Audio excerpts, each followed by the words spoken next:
Hello friends, let's begin. AICC General Secretary and MP, Mrs. Priyanka Gandhi Vadra, will address you and then take 3 or 4 questions. Hello?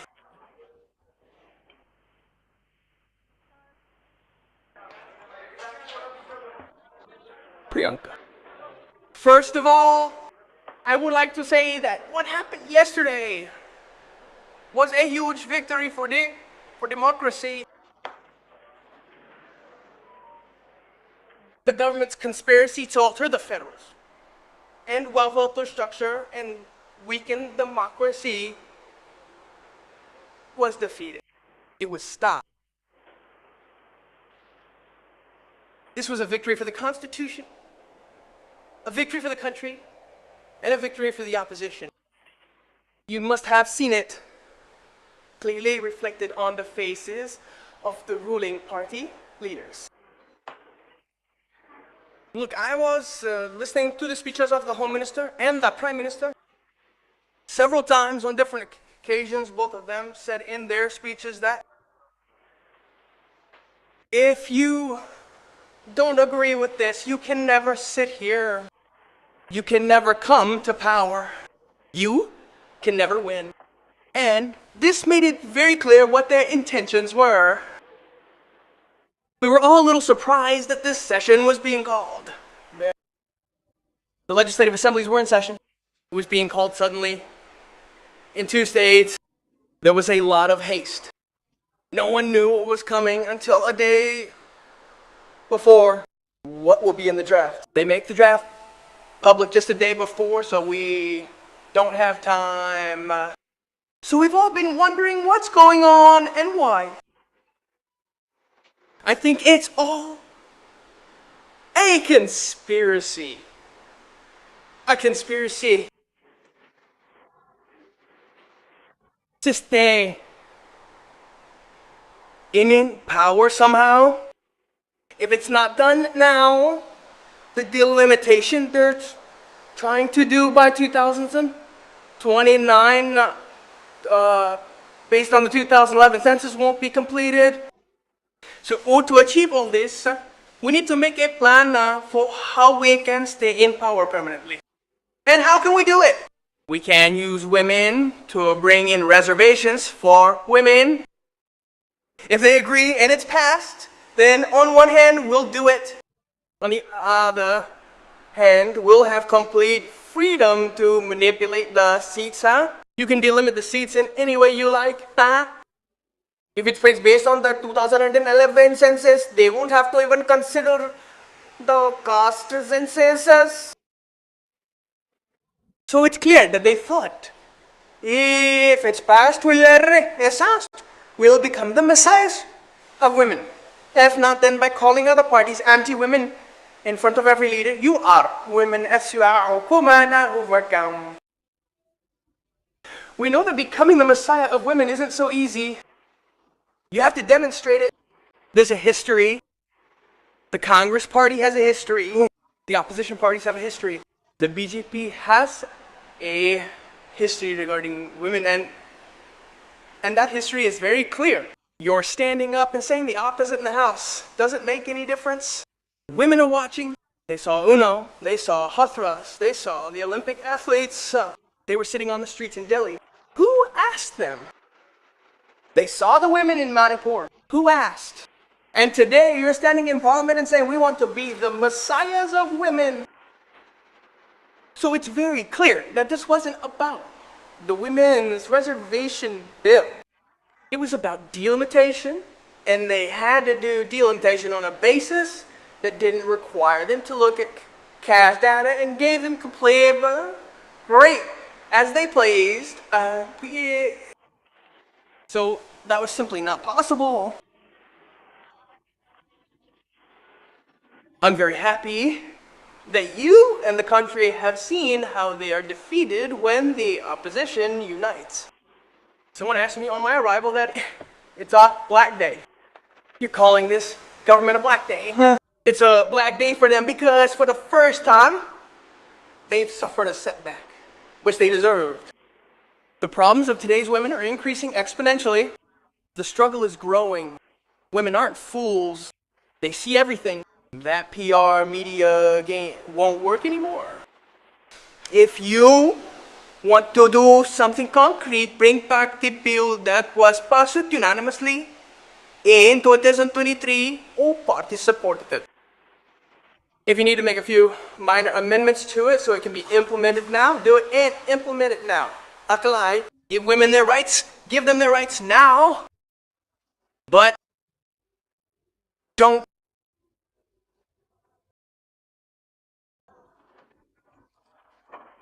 It's simple. Do it now. We're all ready.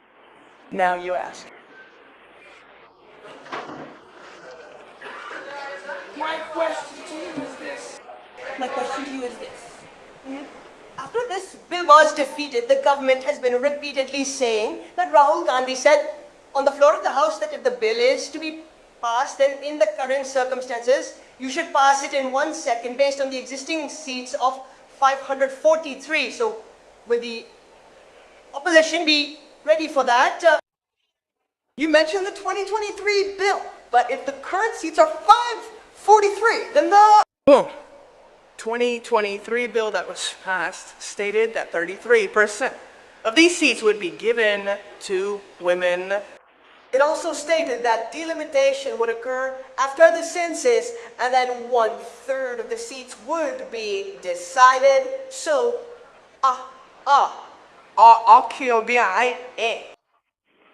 you ready for that? Yes, absolutely ready.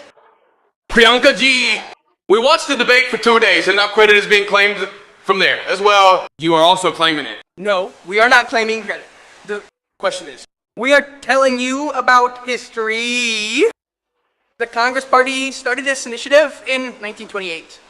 And it was the Congress Party's initiative that gave women the right to vote and the right to vote in India from the very first day of independence. So madam, the question was, are the BJP and the NDA going to launch a nationwide campaign? You saw the demonstrations last evening. We saw demonstrations across the country by the BJP, and they're trying to portray the Congress and the India alliance as anti-women. Will you launch a campaign to counter this? What will be the Congress and India alliance's strategy to counter this? How will you take the messages you're saying to the common people? Look, as I said, the people of this country have a great deal of wisdom. If they want a campaign, they should do so openly across the country. But today, the country is not in the same situation as it was 12 years ago. And perhaps sometimes when power increases, the people don't tell the truth to the leaders. So all that happened over the past 2 or 3 days, to some extent shows that they are unable to grasp that India has changed. The people of India are seeing it. They understand that the media hype, the PR hype, these big campaigns, the huge money invested in them are not working. This is no longer working. Yesterday, respected Amit Shah ji, was repeatedly saying, trust what we say, Kora. No one is believing it. The real point is that public trust is eroding. So whatever you say, the public is not taking it at face value. Priyanka ji, after what happened yesterday, the BJP is saying that they will launch a nationwide campaign to dub the entire opposition, including the Congress, as anti-women. And as you mentioned, Amit Shah ji also praised your political acumen in the Lok Sabha yesterday. So what would be your advice and, the campaign, the Congress plans to counter this campaign? I think it's we are saying very, very clearly, and we will say this from every platform, we will say this in every state, not just the Congress Party, but every party of the India Alliance will say it very, very clearly. Bring that 2023 legislation which was passed, make whatever change you want to get it done by 2029, we will fully support it. We will say this again and again all over the country, and the Other point that I was making in Hindi earlier was that things have changed for this government. It's very visible from their actions. Firstly, they are under a lot of international pressure. It's very, very clear. A lot of the actions they are taking, I don't think, as my brother has said multiple times, any Indian Prime Minister would have accepted the terms of the deal that they have done with the US unless there was massive pressure. He is obviously under massive pressure. It is very obvious. So the public is seeing this. The public continues to suffer with multiple problems. The price of gas, the price of fruits, vegetables, everything has gone up. And especially, I mean, the burden of this is on the shoulders of women. And it's across class, across caste. It does not matter whether you are a rich woman, a poor woman, whether you live in an urban center, whether you live in the villages. Your problems are increasing. And there's nothing coming from the government to resolve them. So the public can see it. So, and here they can take their women's front of house all they want. They can make as much of a spectacle as they want out of. This country has now awakened to the fact that they do not stand by their words. They cannot be trusted, and certainly women cannot trust them, because we have seen their attitude and their behavior on multiple occasions. So I think it's very clear they can do what they like. The public is seeing everything very clearly, and the chronology of the last few days, the way they have brought this bill, the things they have attached to it, the delimitation, the 2011 census, it's very clear, is not going to be able to be passed. They just wanted the political credit, simple as that. Yes, I have many questions. Do you have time? Yes, yes. It's Siddharth Pati's birthday, so please keep some. Ma'am, this question is, he is a journalist. Ma'am, This is the question. ma'am, the question is women's tax here. Okay, after this one, ma'am, the question is, you were saying that this women's reservation bill is just a shield. The ulterior motive is to get delimitation passed. There is still a need for the delimitation bill. Yesterday, Minister Kiran Rijiju said that the other two bills don't matter now. We'll put it up later. I am talking about delimitation. How will you advance this matter on that? Our stand is very clear. The entire alliance has made its stand very clear. And this vote has made it even clearer that in our mindset, in our understanding, this bill that was introduced and the 3-day discussion was not about women's reservation. It was solely about delimitation, and we have all expressed our views very clearly on this. Oh.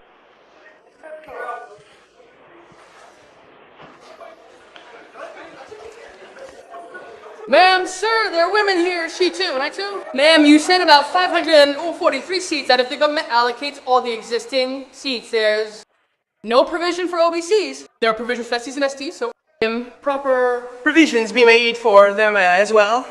Why can't they?